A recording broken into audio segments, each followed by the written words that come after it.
the room that breathed. I never believed rooms could feel alive, until the night I stayed in that house. It was an old rental on the edge of town, cheap enough that I didn't ask questions. The landlord avoided eye contact when he handed me the keys. I thought he was just tired. I moved in on a Sunday evening. By nightfall, the silence felt wrong. Not peaceful listening. The house had 3 rooms, 1 bedroom, 1 kitchen, 1 room at the end of the corridor. That last room had no furniture, no windows, just a door that never stayed fully closed. The first night, I heard breathing, slow, deep, rhythmic. I froze in my bed, counting my own breaths, trying to convince myself it was mine, echoing back. But the sound was coming from the corridor, from that room. Inhale, exhale, like someone sleeping, very, very close. I didn't open the door. The second night, the breathing came closer, not louder, closer. I felt it behind my neck as I lay facing the wall.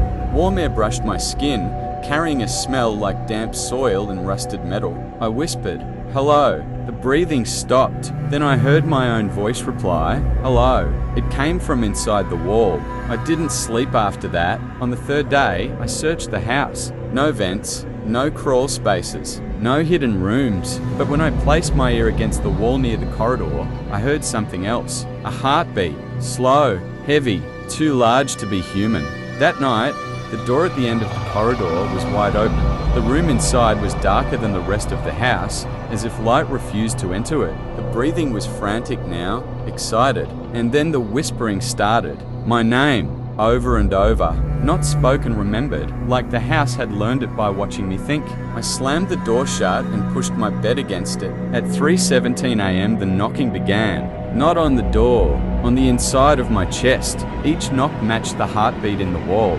My body wouldn't move. My lungs wouldn't scream.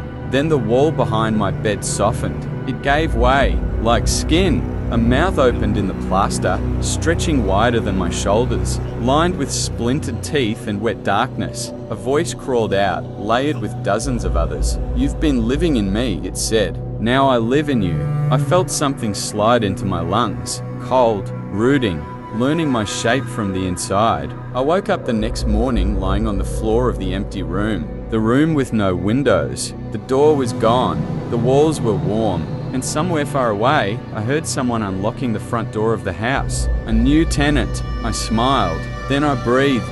The voice that never left. I used to sleep with my phone beside my pillow. Not because I was addicted to it, but because it was the only thing that proved I was still alone. The first time it happened was at 2:43 a.m.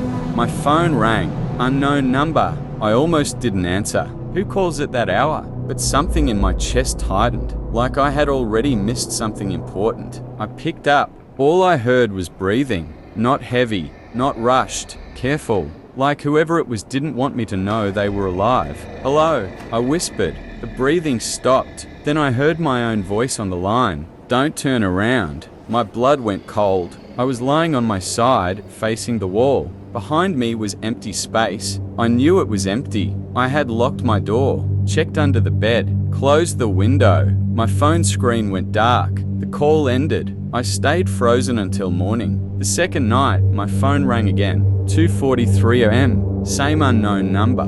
This time, I didn't answer. My phone answered itself.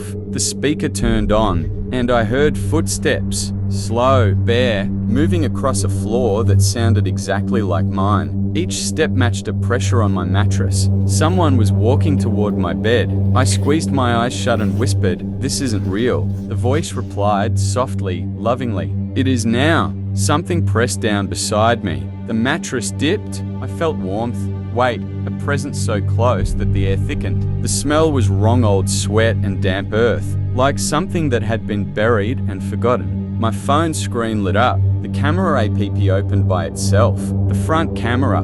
I saw my face on the screen, eyes wide, pale, alive. And behind me, nothing. But the breathing was right next to my ear. Night after night, the calls continued. Always 2:43 a.m. Sometimes the voice whispered things only I knew.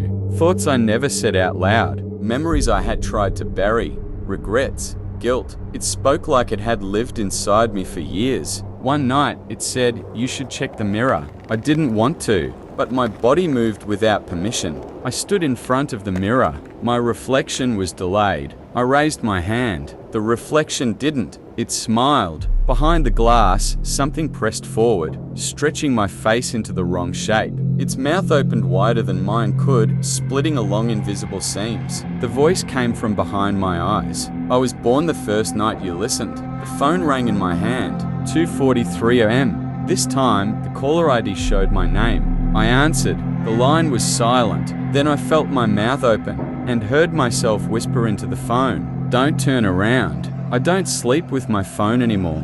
I don't sleep at all, because every night at 2:43 a.m. I hear breathing. And even when I'm alone, I'm still answering the call, the thing that sleeps when I'm awake. I stopped sleeping because something else started waking up. It began after my mother died. Not the funeral, not the crying. After the silence, I moved back into her house to sort her things. The place smelled like old incense and dust, but underneath it was another smell, something sour, like wet cloth left too long in darkness. On the first night, I slept on the floor of her bedroom. At exactly 1:11 a.m. I heard the bed creak, slowly, like someone sitting down. I opened my eyes. The bed was empty, but the mattress was sinking, as if an invisible body was lying there, breathing gently. I held my breath. The sinking stopped. Then I felt it, a pressure behind my eyes. I thought that wasn't mine. Don't look at me yet. I didn't sleep after that. The second night, I stayed awake,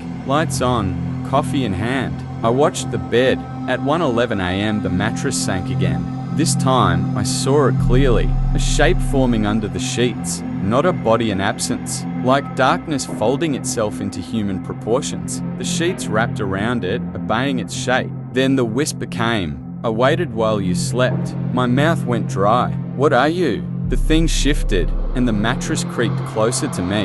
I am what dreams used to escape. Suddenly, the lights went out. I felt fingers on my ankle. Too many fingers. Too long. They tightened. I screamed and woke up. Morning light. No bed indentation. No marks. I told myself it was grief. Hallucinations. That night, I tied bells to the bedposts. I didn't sleep. At 1:11 a.m. the bells rang. Not shaking. Being touched. The mattress sank violently as if something heavy collapsed onto it. Then I heard chewing. Wet clothes. Something was eating the pillow. The voice returned, thick and muffled. She tasted better when she slept. My mother. I ran from the room and locked myself in the bathroom. Behind the door, something dragged itself across the floor. Slow, patient. It stopped outside. And then, silence. At sunrise, I opened the door. The bedroom was empty, except for the bed. The mattress was torn open. Inside it, clumps of black hair, teeth marks, and a phone. My phone, with a video playing. It was me, sleeping, filmed from the corner of the ceiling.